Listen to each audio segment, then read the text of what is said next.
semuanya, balik lagi sama aku, Standia, Putri Sio Puswar ini. Oke, jadi pada kesempatan kali ini aku akan, apa ya, penasaran. Ayo kita lihat. Oke, oke, oke, oke, Oke. oke. Nah, jadi di kesempatan ini, pada video ini, aku bakal ngebahas, masih ngebahas buku ini. Tapi kalau yang di video sebelumnya kan aku kayak ngebahas tentang apa sih yang bikin aku suka sama buku ini dan segala macamnya.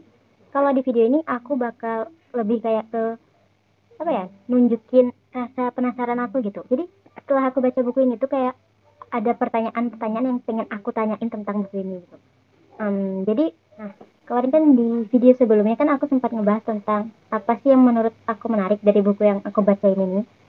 Kayak apa sih yang jadi kelebihan dari buku ini kalau menurut aku gitu kan. Terus aku sempat bilang kalau buku ini tuh menarik karena di dalamnya tuh kayak ada kisah klasik barat dan timur yang bikin aku suka sama buku ini, ya salah satunya karena ada hal itu gitu. Nah yang jadi pertanyaan aku tuh pertama, yang jadi pertanyaan tuh kayak kok bisa gitu dia kepikiran buat masukin kisah klasik barat dan timurnya gitu.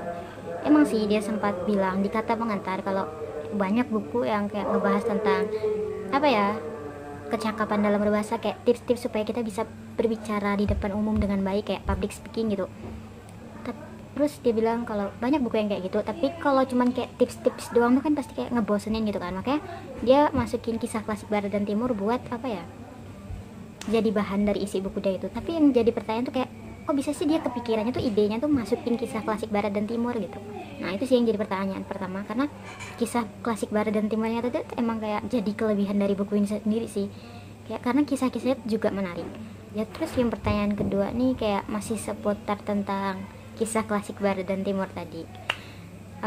Di sini aku kayak mikir gitu, dari mana ya penulis ini bisa dapat cerita klasik, apa, kisah klasik barat dan timur gitu yang menarik ini, terus buat disangkut pautkan sama apa isi tulisannya itu, kayak kisahnya itu tuh kayak pas gitu. Jadi kayak penggambaran dari kisahnya itu tuh kayak kalau disangkut pautkan sama tulisannya itu bagus. Jadi kayak dari mana ya dia bisa dapat kisah-kisah yang menarik kayak gitu.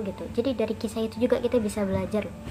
Serius itu kayak menarik banget. Jadi aku kayak pengen tahu banget alasan dia kenapa punya ide buat masukin kisah klasik barat dan timur. Terus dari mana sih dia dapat kisah klasik barat dan timur ini.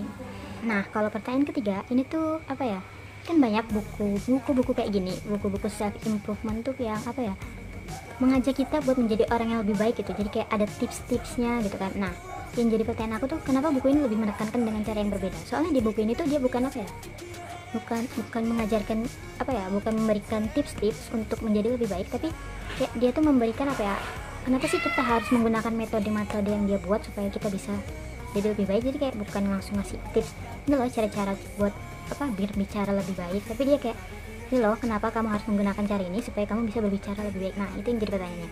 Oke, jadi itu dia 3 pertanyaan yang aku pengen tanyain tentang buku yang aku baca ini.